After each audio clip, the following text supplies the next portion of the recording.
अब अस्ट्रेलियाको चर्चित सिडनी पुल हेर्न रोल्पा गए भयो। रोल्पाका भाइ बहिनीहरूले हेर्नुहोस् त यसरी वैज्ञानिकहरूलाई चकित पार्ने काम गरे। हेलिकप्टर, स्काइभेटर र यो ब्रह्माण्ड कसरी उत्पत्ति भयो भन्ने विषयमा चकित पारे। कक्षा 10 र 11मा पढ्ने विद्यार्थीहरूले यो सामग्री कसरी बनाए? आउनुहोस् एकैछिन यो भिडियो हेरौँ। एउटा बन्द भाँडोमा रहेको तरल पदार्थको कुनै एक ठाउँमा चाप दिँदा त्यति नै चाप लम्ब भएर चारैतिर प्रसारण हुन्छ भन्ने पास्कलको नियम हो, जुनमा यो एउटा यता सिरिन्जमा प्रेस गरेपछि यो उठ्छ र यो एउटा जुन जहाजहरू हुन्छ, ठुला ठुला जहाजहरू हुन्छ, त्यस जहाजलाई यहाँबाट यताबाट उता जान सहज हुन्छ। वैज्ञानिकहरूले ब्रह्माण्डको बारे धेरै सिद्धान्त र थ्योरीहरू पुष्टि गरेका छन्, जसमध्ये सबैभन्दा विश्वसनीय र सबैभन्दा उत्तम छानिएको भनेको एक बिग ब्याङको सिद्धान्त थियो र अर्को हब्बलको सिद्धान्त थियो। फर इक्जाम्पल यसले म बालेरै प्रमाणित गर्छु। यसमै जम्मा भएको यो शक्तिले लाइट शक्तिमा रूपान्तरण गरिएको छ र यो किट नै मैले मेरो व्यक्तिगत हातबाट बनाएको थिएँ, जसमा डेकहरूमा भएको म्याग्नेटबाट बनाएको हो। नेपालमा अब विकासहरू गर्नको लागि यो बढी प्रयोगमा आइरहेको हो।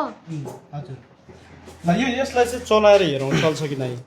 स्काइभेटर जसले चाहिँ के भन्छ यसलाई, बाटो खन्छ यसले। बाटो अब त्यत्रो त छैन, अब बाटो त खाँदैन।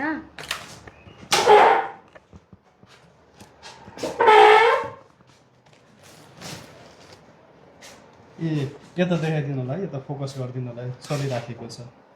विज्ञान सामग्रीहरू बनाउनका लागि, आफ्नो नलेजलाई बढाउनका लागि, क्रिएटिभ नलेजलाई गर्नका लागि विद्यार्थी भाइ बहिनीहरूलाई अझ बढी प्रोत्साहन गर्नका लागि हैन विद्यालयले अझै गर्नेछ। आएको छु बराह क्षेत्र माविको यो विज्ञान प्रयोगशालामा छु र यहाँ नमस्ते। नमस्ते। हजुरको नाम? बबिता पोखरेल। हजुरको? मेरो नाम सुदीप खड्का। यो सामानहरू तपाईँहरूले बनाउनु भएको? हजुर। के हो जुन तपाईँको अगाडि छ नि, यो यसको नाम चाहिँ के हो? यो चाहिँ एउटा यस्तो मेसिन हो जसले ताप शक्तिलाई विद्युत शक्तिमा कन्भर्ट गर्न सक्छ। हजुर। अनि यसको सबैभन्दा सफल चाहिँ यो ब्रह्माण्डमा आधारित रहेको छ, जसलाई बिग ब्याङको सिद्धान्तबाट पुष्टि गर्न सकिन्छ। हामीले बेलुनको द्वारा बिग ब्याङको सिद्धान्तहरूले पुष्टि गर्न सकिन्छ। यति बेला हामी देख्न सक्छौँ स्क्रिनमा भाइले बेलुनभित्र बालुवा राख्दै हुनुहुन्छ। जुन यो मेसिन उहाँले बनाउनु भएको, त्यो मेसिनको चाहिँ परीक्षण हामी गर्दैछौँ। खासमा यसले के काम गर्छ त्यो विषयमा पनि तपाईँलाई देखाउँछौँ, जानकारी गराउँछौँ। यो बेलुन फुक्दै हुनुहुन्छ, यसले के काम गर्छ भाइ? यसले चाहिँ बिग ब्याङको सिद्धान्तहरूले पुष्टि गर्छ, जसले ब्रह्माण्डको उत्पत्तिको बारे जानकारी गराउँछ। यो भर्खर देख्नुभयो, यसमा धुलाका कणहरू एक आपसबाट टाढिन्छन्। अनि यसै नै ब्रह्माण्डहरू यस्तै एकदमै विस्फोट हुँदाखेरि यस्तै धुलाका कणहरू भर्खर पुष्टि भए जस्तै तिनीहरू एक आपसमा टाढिएर गएका थिए रे। अनि जसमध्ये तिनीहरूको गति कति थियो भने 73 मेगा केपी पिक्सलमा रहेको थियो। किट नै मैले मेरो व्यक्तिगत हातबाट बनाएको थिएँ, जसमा डेकहरूमा भएको म्याग्नेटबाट बनाएको हो। अनि यसै गरी हामीले विद्युत शक्तिलाई यसै गरी हामीले ताप शक्तिमा पनि रूपान्तरण गर्न सकिन्छ। तपाईँले म देखाउन चाहन्छु। यसमा कनेक्सन गर्दा यसमा भएको नेगेटिभ र पोजिटिभ चार्जले यसमा चाप उत्पन्न गर्छ। यसमा हामीले देख्न सकिन्छ, हल्काले अध्ययन गर्नुपर्छ। यसमा रियाक्सन हुँदैछ है, तपाईँले देख्न सक्नुहुन्छ। यसमा रियाक्सन हुँदैछ, यो ब्याट्रीको भित्री हजुर, यसले ताप इन्क्रिजिङ गर्छ, जसको अब विद्युत शक्तिलाई तापमा लैसक्यो। अनि हामीले अब मेरो लास्ट पर्फर्मेन्स चाहिँ के रहेको छ भने यो चाहिँ एक हाइड्रोलिक क्रेन हो, जसले बिल्डिङहरू बनाउँदा अब भारी सामानहरू उचाल्न प्रयोग गरिन्छ। यो फर्स्ट अफ अल हजुर, यो चाहिँ एउटा उटोलोकको सिद्धान्तमा काम गरिएको छ। Load into effort load into इफोर्टको नियममा आधारित हुन्छ र यो पास्कलको नियम हो।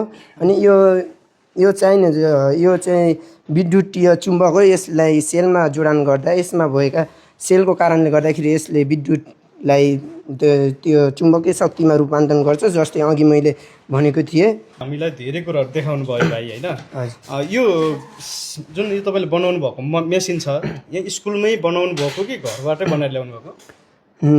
खासमा चाहिँ म यस्ता बनाउँदा धेरै जिज्ञासु थिएँ र त्यसै कारणले म घरमै हल्का मिहिनेत गरेर बनाएको। यो स्कुलले पनि थोरै मलाई सपोर्ट दिएकै हुनुहुन्थ्यो मेरा शिक्षकहरूले। जस्तै यो मेसिन बनाउनको लागि हजुरलाई कति समय लाग्यो, कति पैसा खर्च लाग्यो, अझ भनौँ यस मेटेरियल सामानहरू कतिपय बाहिरबाट ल्याउनु पर्ने हो कि यतितिरै पाइने सामानहरू? यो चाहिँ अब किन्दा पर्दा चाहिँ अब बाहिरैबाट किन्नुपर्ने ल्याउनुपर्ने थियो। तर अब के गर्ने, आफू चाहिँ अब सानैदेखि नै साइन्सका यो लोजिकल यस्ता थ्योरीहरूमा एकदमै जिज्ञासु र उत्साहित हुनुको कारणले मैले यस्ता आवश्यक सामानहरू मैले घरमै जुटाएर अलरेडी राखिसकेको थिएँ। कहिलेकाहीँ यस्तो अवसर आयो भने प्रदर्शन गर्न सकिन्छ कि भनेर मैले चाहिँ एउटा थैलामा प्याक गरेर राखेको थिएँ, जसबाट यो चाहिँ मेरो घरकै प्रमाणित लाइटको सेल हो। अनि यो नि लाइटकै त्यो थियो सोलर प्यानल, मैले त्यो झिकेर बनाएको।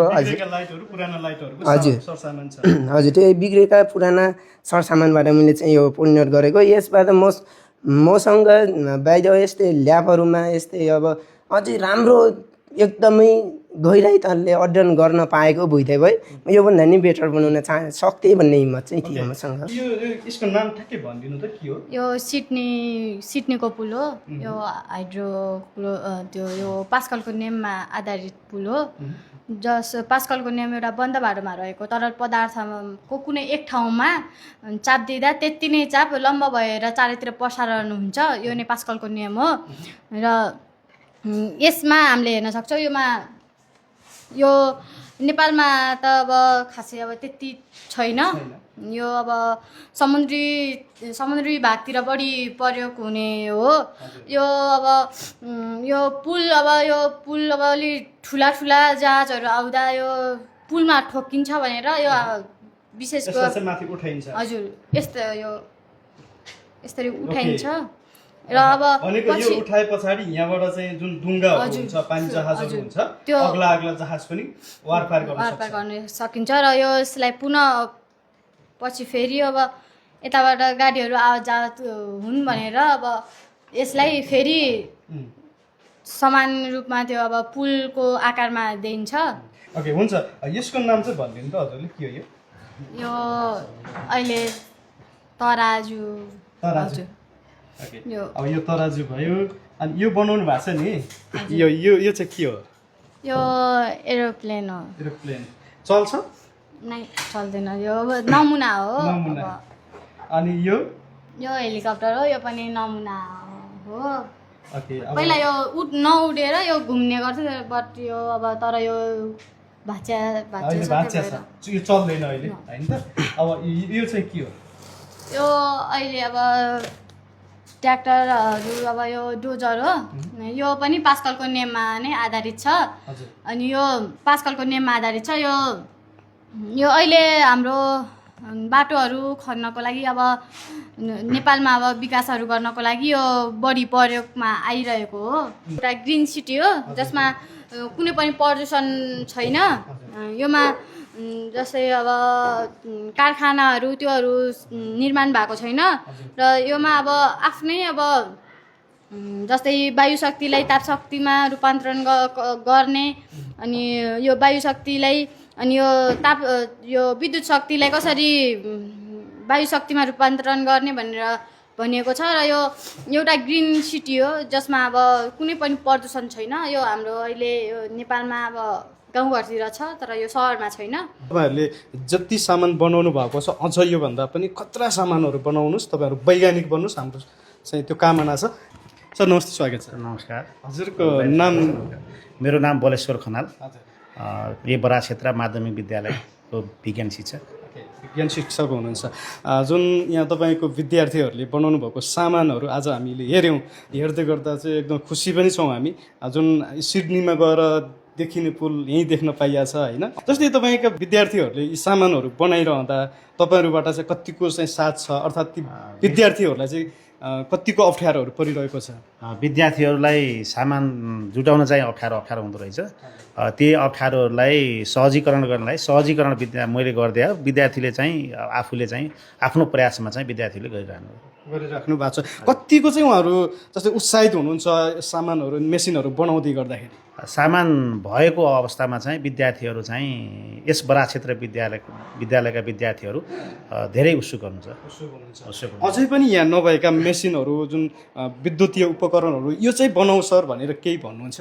भन्नुहुन्छ विद्यार्थीहरूले सर हामीलाई यो सामान अभाव भयो, हामीले प्लेनहरू बनाउँछौँ सर, उड्ने प्लेन बनाउँछौँ, अरू सामानहरू पनि हामीले बनाउँछौँ सर, सामान हाम्रा होइनन् सर भन्नुहुन्छ। मैले पनि प्रशासनमा पनि हाम्रो अध्यक्ष व्यवस्थापन समिति अध्यक्षलाई भन्नुहुन्छ भनिरहेको छु, सरहरूले हुन्छ अब व्यवस्था गरौँला कतिवटा भन्नुहुन्छ। जस्तै यस्तो सामानहरू बनाउँदा त खर्च त अवश्य पनि लाग्छ होइन, यी सरसामान जुटाउनु पर्यो। त्यो सरसामान जुटाउनुको लागि अब प्रशासनले हेर्ने कुरा त रहला नै, तर स्थानीय सरकारहरूले पनि उहाँहरूलाई केही प्रोत्साहन स्वरूप के हेर्छ कि हेर्दैन? अब स्थानीय सरकारसँग अझैसम्म हामी पुगेका छैनौँ, बल्ल यो वर्षबाट हामीले अलिअलि गर्न सुरु गरेका छौँ। स्थानीय सरकारसँग पनि अब पहल गर्ने कुरा हो, अबसँग गइया छैन, अब गयो भने उहाँले के गर्नुहुन्छ जाने उसमा छौँ हामी। एउटा वैज्ञानिकहरूले बनाउने सामानहरू बनाउनु भएको छ। यो त हजुरले ठ्याक्कै यो भनिदिनुहोस्, यो सिडनीको पुल भन्नुभयो बहिनीले, यो चाहिँ कसरी चाहिँ तपाईँहरूको दिमागमा आयो यो बनाउनु पर्छ भनेर? यो सिडनीको पुल भनेर यो उसमा चाहिँ हामीले भिडियोहरूमा हेरिरहेको, अनि हेरिरहेको विद्यार्थी भाइ बहिनीले हेरेर सर यो बनाउन सकिन्छ कि सकिँदैन भनेर, बनाउन सकिन्छ बाबु, गऱ्यो भने बनाउन सकिन्छ भन्ने मैले चाहिँ भने। अनि विद्यार्थी भाइ बहिनीलाई चाहिँ सामग्री जुटाएर चाहिँ गर्न प्रयास गरेँ। त्यही प्रयासमा चाहिँ मैले चाहिँ यो नियममा आधारित छ, यसलाई यसरी बनाऊ भनेर निर्देशन मात्रै दिएँ, अनि विद्यार्थी भाइ बहिनीले आफैले बनाएको। कति दिनमा चाहिँ यो बनाइसक्नु? लगभग यो चाहिँ तपाईँको एक हप्तामा चाहिँ विद्यार्थी भाइ बहिनीहरूले आफैले बनाएको। हुन्छ, हजुरहरूको सहयोग विद्यार्थीहरूलाई अवश्य पनि रहिराखोस् पछिका दिनहरूमा। यो विद्यालयमा अध्ययन गरेका विद्यार्थीहरू चाहिँ वैज्ञानिक भएका छन् भनेर चाहिँ हामीले सुन्न पाऊँ। तपाईँहरूलाई चाहिँ शुभकामना छ सर है। अन्तिममा छौँ, अन्तिममा विद्यार्थीलाई के भन्नुपर्ने छ, अर्थात् तपाईँको मनमा चाहिँ यो कुरा चाहिँ सोधिदिएको भए हामी भन्ने थियौँ भन्ने छ सर केही? मेरो त त्यस्तो त छैन, तर विद्यार्थी भाइ बहिनीहरूलाई यस विज्ञान सामग्रीहरू बनाउनका लागि, आफ्नो नलेजलाई बढाउनका लागि, क्रिएटिभ नलेजलाई गर्नका लागि विद्यार्थी भाइ बहिनीहरूलाई अझ बढी प्रोत्साहन गर्नका लागि होइन विद्यालयले अझै गर्नेछ, विद्यार्थी भाइहरूलाई अझ जागरुक हो भन्न चाहन्छु मैले।